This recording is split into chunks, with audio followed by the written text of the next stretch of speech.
it's Book Chick again, and this is part 2 of my April wrap-up. I was so close, but I had 2 books left to talk about, and I didn't want to skimp on them. So the book that I finished after Good Eggs, which I mentioned in the previous video, was actually ACOTAR, A Court of Thorns and Roses, which I actually have in hard copy. This is the only book that I read in April that was hard copy, or at least the only book that I read and finished that was hard copy. So this is A Court of Thorns and Roses by Sarah J. Maas. This is a whole series, and this is the shirt that I'm wearing today. These are the mountains that the main character has to travel to, and then one of her tattoos is like on the back, like you can see. Isn't that cute? I love it. I haven't read far enough to like see where she gets this tattoo, but that's what the Etsy store said. So in this book, it is basically Feyre is the main character. So she kills a wolf that she thinks might be a fairy, but she wasn't like 100% sure.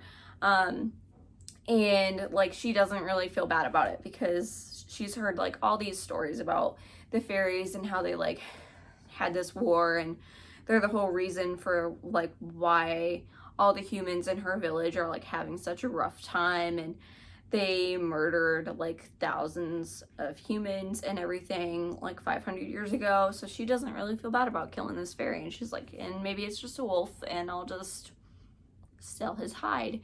So she does, but his like kin find out, and they basically come for her, and they're like, you can either like come live with us or we can kill you on the spot, but you can live if you come with us. So she's like, I like living, so I guess I'll come with you. So basically it really gave me like Beauty and the Beast vibes. Like I was halfway through this when I filmed my TBR, and I said in that video that this really gave me Beauty and the Beast vibes, because he was like, you can live here, and like if you absolutely hate it here, then I will let you go live anywhere else in the land, which is Perithian, I think that's what it's called. He was like, yeah, you can go live anywhere else if you absolutely hate it here, but like you'd be way more likely to die, so I highly suggest you just stay. But he gives her like free reign of the castle and pretty soon of his lands too. He is the High Lord of the Spring Court, and so she has like free reign of like that general area. But yeah, things still like come and try to kill her, but she's allowed to do whatever she wants. He gives her like free reign of the library, so like again, Beauty and the Beast vibes, but here is the catch: she can't actually read, so kind of a twist. But yeah, and so like more and more she starts to realize that she kind of actually likes Tamlin, and he's not so bad. Like he's not too bad, but like he does have a curse. There was like this party and some magic went wrong, and so they all have to wear these masks and they can't take them off. So like the whole thing is she wants to see behind his mask because she just wants to, but like he's beautiful with it, like get over yourself. But yeah, so like pretty soon one thing leads to another, and they start like falling for each other, obviously. And basically he's met with like the same exact dilemma as the Beast and Beauty and the Beast, but like there's a twist at the end, and somebody finds out about it, and they're not happy. So, but I don't want to say more because it will like spoil the rest of the book, but it was really, really good. There were some like trial aspects, like fighting scenes at the end that were really, really good. And we also see the like next like character in the next book, like it's Feyre and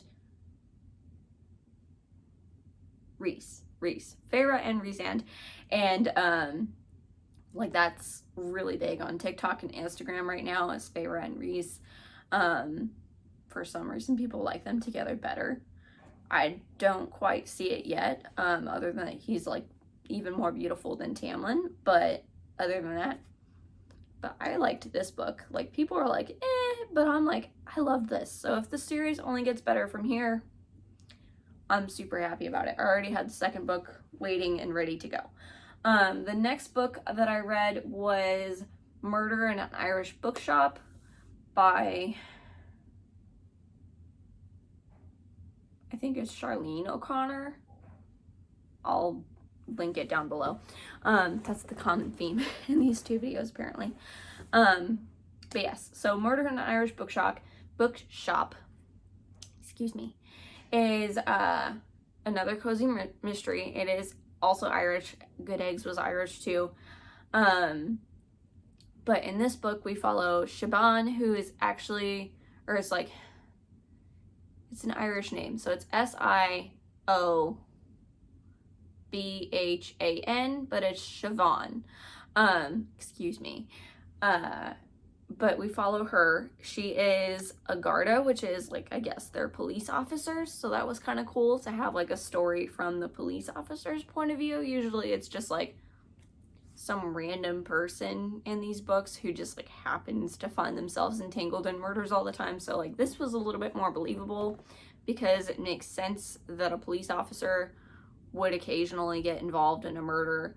They're not super common they're not supposed to be super common in this town, but this is a whole series. So I think it is super common in this town, which is unfortunate because it's a super small town. So like, I don't know why people keep moving there, but they do. This is like further along in the series. I'm not sure what book number, but it's further along in the series. And basically this, couple moved to town and decided to open a bookshop, and everyone's like, oh, you know, they're from the big city, they're from like Dublin, and like, will they be happy here, and all of that kind of stuff. But they open a bookstore and invite three authors and an agent, like a publishing agent, for the grand opening. And so the idea is that like the whole town will turn out to get signed copies of those three authors' books, and at the end of like the weekend or whatever, the agent will choose one of these new authors to like represent, like he does for this other like big name author that's like basically the equivalent of like George R.R. Martin in these books. Like he writes a series about dragons, and the only thing I could think of while I was listening to this was like the similarities between Game of Thrones and this dragon series and this author. Like that was just hilarious to me. Sorry, my air just kicked on. But I was like, really?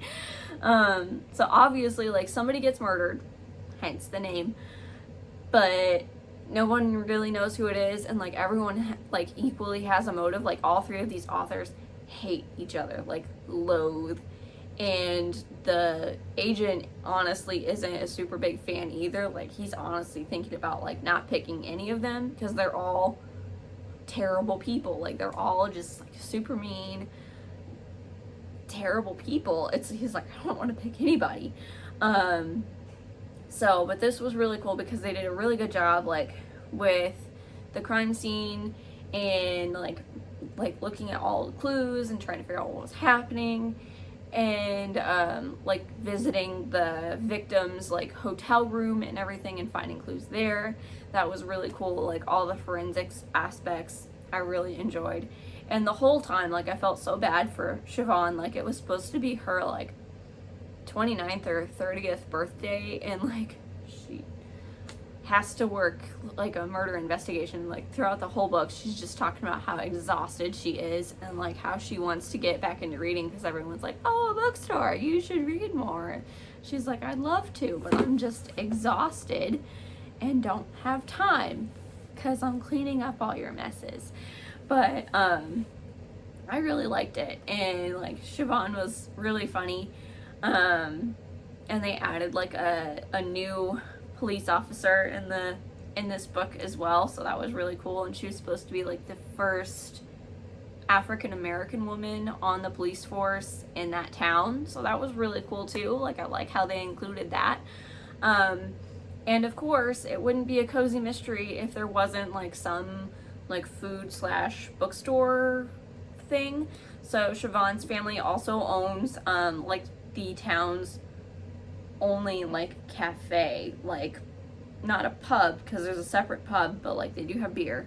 But like the cafe, like they have coffee machines, they make awesome food, they make their own pastries, they do have like pub food too. Like I don't feel like it's a cozy mystery unless there's like a food aspect.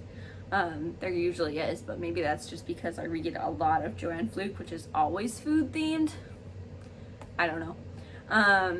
But yeah, so those are the last 2 books that I read in April or listened to, and I really enjoyed them both. I gave A Court of Thorns and Roses, or ACOTAR, 5 stars, obviously. And I didn't rate Murder in an Irish Bookshop in my bullet journal, but I'm gonna go ahead and say it was probably a 4 star. I would say it was pretty good.